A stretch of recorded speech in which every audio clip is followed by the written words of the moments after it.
Eh bien bonjour, alors un nouveau tuto pour Nono. Aujourd'hui je vais vous parler du repiquage. Donc là vous voyez les semis et notamment le semis de tomates. Donc on va s'occuper de ce semis là. Il nécessite un repiquage parce que comme vous pouvez constater je l'ai semé un petit peu dense. Donc là ça a tendance à monter, à s'étioler un petit peu. Donc le repiquage devient nécessaire. Ça aurait pu attendre, hein. Normalement on le fait avec une paire de vraies feuilles développées pour repiquer. Donc je vais vous expliquer après les différences qu'on fait entre les feuilles. Voilà, donc puis on en profitera, on va repiquer aussi le basilic, ça va être une autre façon de faire. Donc là je vais vous montrer deux méthodes de repiquage. Une méthode assez facile. Donc là on est semaine 13 et les tomates ont été semées semaine 10, donc elles ont 3 semaines de semis. Donc c'est pas mal, hein. Ici ce sont des salades, des batavia, et j'ai commencé le repiquage hier avec ces petites salades là qui s'appellent la croissonnette du Maroc. Voilà ce que j'ai fait comme repiquage.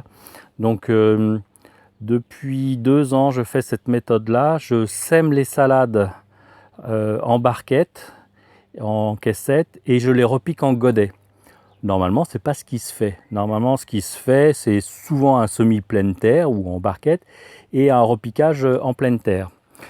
Mais j'ai découvert cette méthode-là avec un youtubeur jardinier qui s'appelle Damien Decazes. Et j'ai trouvé que la méthode était pas mal parce que ça permet aux salades là, de grossir, de bien prendre la place dans le godet. Et quand on les repique en pleine terre, elles ont déjà bien grossi, elles sont déjà assez costauds. Je trouve que la reprise se fait mieux et ça permet de planter au fur et à mesure, si bien que s'il en reste, là il en restera, hein, parce qu'il y a 7 barquettes de 10, 70 plants, ça fait beaucoup, surtout qu'il y a les batavia à faire aussi. Donc quand il en reste, je mets de côté, ça me permet d'en donner à d'autres jardiniers. Et puis la méthode aussi est pas mal, vous plantez les salades et puis s'il y a des limaces qui passent par là qui vous font des dégâts, et bien, vous avez une réserve d'autres salades pour planter à la place.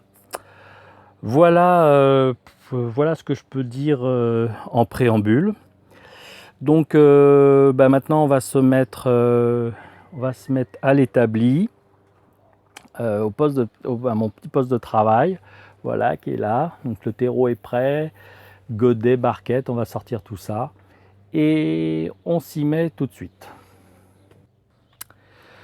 Bien, alors on commence par les tomates. Donc notre barquette. Oui, aussi une des choses qui me motive à le faire, c'est que je trouve que les tomates, elles sont en train de devenir un petit peu pâles, elles n'ont pas un vert bien ferme, bien foncé, je veux dire. Et je pense qu'elles commencent à avoir des petits manques de nutriments. Alors, hop, on arrache comme ça, le début est un petit peu difficile, voilà.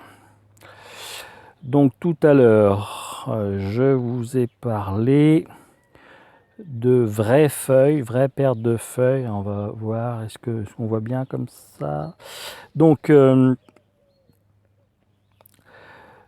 ça, ce ne sont pas des feuilles, c'est des cotylédons. C'est ce qu'il y a dans la graine et qui sort en premier avec la plantule. Et c'est ce qui prend le relais tout de suite, ce qui fait démarrer la plantule, mais ce n'est pas des vraies feuilles. Et quand la plante va pousser, ça va tomber, ça va jaunir et ça va tomber. Les feuilles, elles sont là, voilà. Donc elles marchent en paires. Bon, je ne vais pas faire un cours de botanique, mais là on est sur une feuille composée. C'est une feuille avec des folioles. Voilà, il y a des feuilles entières. Bon.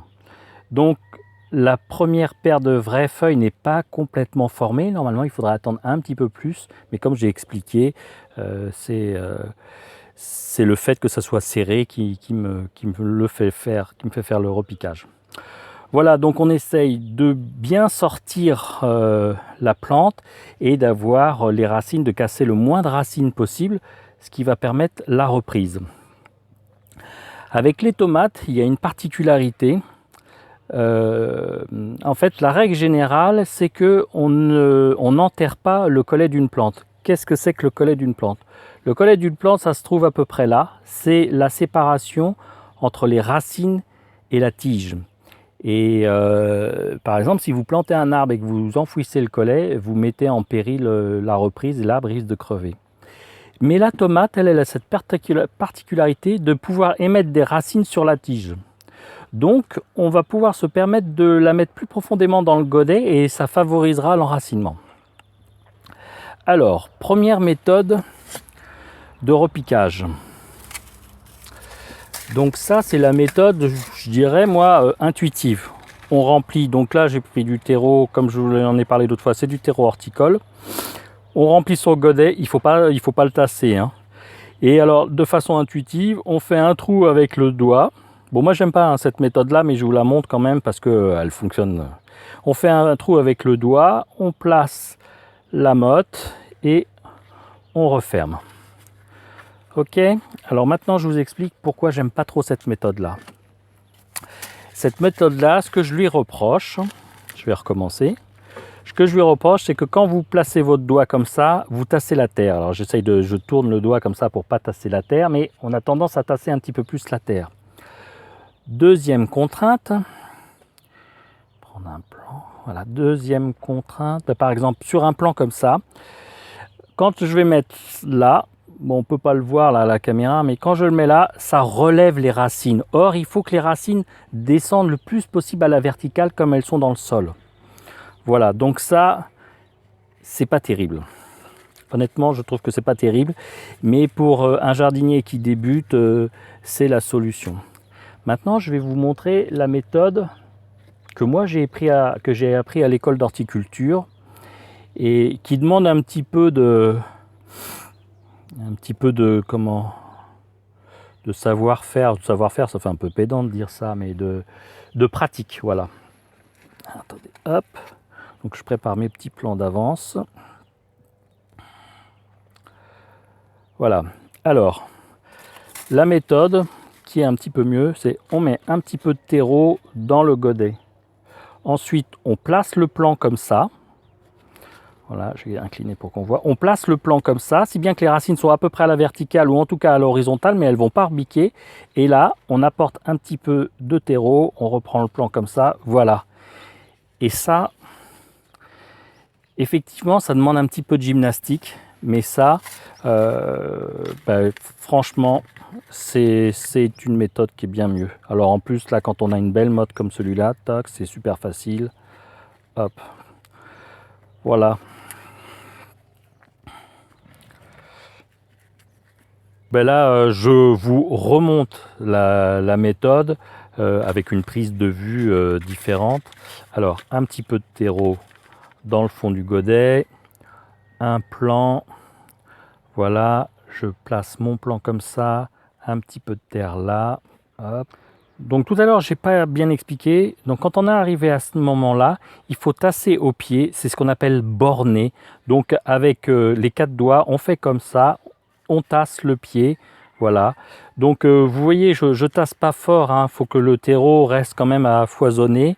Il faut qu'il soit un peu souple pour pouvoir bien prendre de l'eau et que les racines puissent se développer. Allez, un dernier petit pour la route.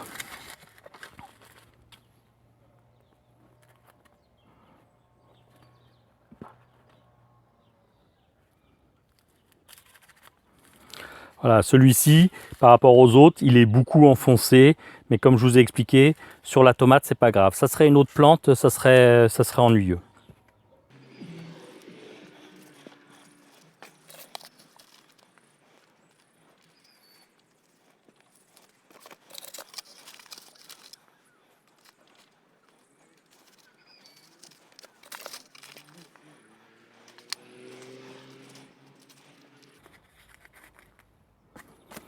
Voilà, une barquette de fête.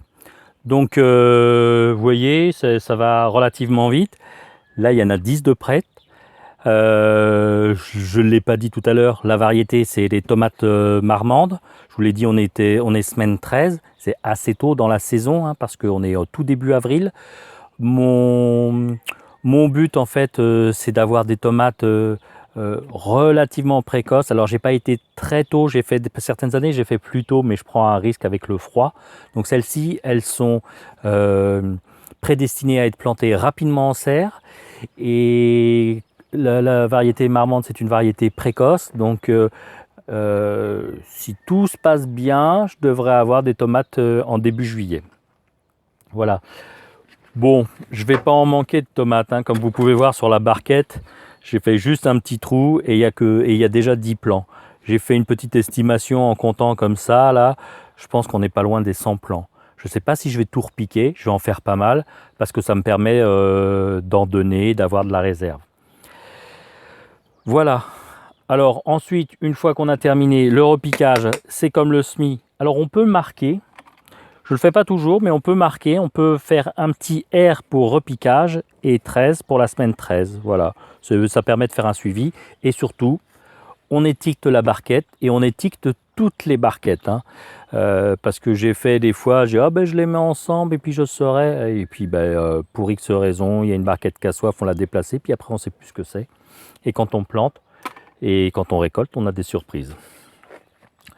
Voilà, pour les tomates. Je vais vous montrer maintenant le repiquage du basilic. Donc les tomates, je vais mettre ça de côté. Je terminerai hors caméra. Voilà. Alors, le basilic.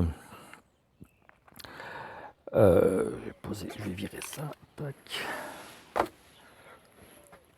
Une autre petite barquette. Donc le basilic, vous voyez, le semis est relativement dense. C'est normal. Et là, comme la tomate, on va pas pouvoir prendre tige à tige. Le basilic, on le repique en petites touffettes. Alors, je vous montre. Donc, je vais prendre un couteau. Hop, je vais prendre une petite touffe comme ça. Tac. Voilà. Alors là, on va pas pouvoir faire la même méthode que avec les tomates, comme je vous ai montré, mais on est obligé. Voilà, donc la petite touffe, la petite motte, on la place comme ça, un petit peu de terreau, on tasse, voilà. Il faut obtenir quelque chose de ce genre-là, un godet avec plusieurs plants. Ça fera, c'est souvent comme ça que c'est fait, hein, les pieds. Je recommence, donc là, il y avait cette partie-là, hop. Là, c'est un petit peu plus délicat, il y a des plus petits. On aurait pu en mettre un petit peu plus, c'est ce que je vais faire sur les prochains. Hop, donc là, avec mon couteau, je redécoupe. Voilà, donc, hop, ça c'est pas mal. Voilà, et ça se voyait pas quand on était au-dessus de la barquette de basilic, mais du semis, mais en fait ils ont déjà pas mal poussé. Hein. Hein, vous voyez, là il y a pas mal de tiges. Donc pareil que sur la tomate, ça c'est une fausse feuille, c'est des cotylédons. Et ici on voit la paire de vraies feuilles qui est arrivée. Allez, on continue. Donc après on met plus ou moins. Là, par exemple, je vais mettre ça, ça va faire beaucoup. Ça fera un pot bien garni. C'est en fonction un petit peu de la quantité que l'on a. Et voilà, et ça, quelque part, on aura des pieds plus rapidement, quoi. On aura des godets prêts à être plantés plus rapidement.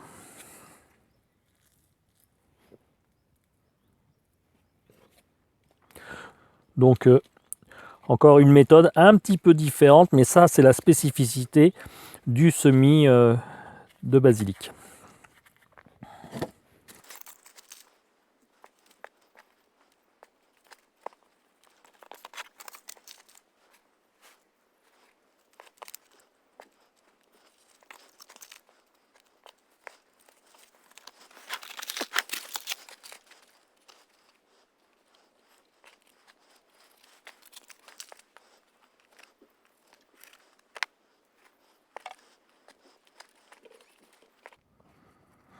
Voilà, donc une barquette de fête, ça donne ça. Alors, l'étiquette, toujours. Donc il en reste là dans la caissette, donc je vais faire d'autres barquettes après, et il faudra refaire une étiquette à chaque fois. Ensuite, ensuite on va placer ça dans le châssis, et puis dernière opération, on arrose. Hein, après chaque opération, manipulation, on fait un arrosage, surtout après un repiquage. Hein. Alors pour l'arrosage, c'est pas des plantes très délicates là, donc vous utilisez une pomme d'arrosoir fine. Je vais vous montrer un petit peu, là vous le voyez peut-être, mais je vais vous montrer un petit peu mieux que ça. Donc un bon arrosage, faut bien tremper. Ça fait partie du succès de la reprise.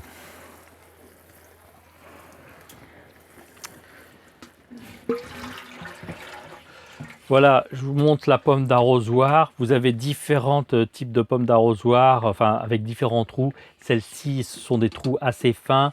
Moi, j'aime bien ça parce que c'est une plaque métallique. Les trucs en plastique ont tendance à se déformer.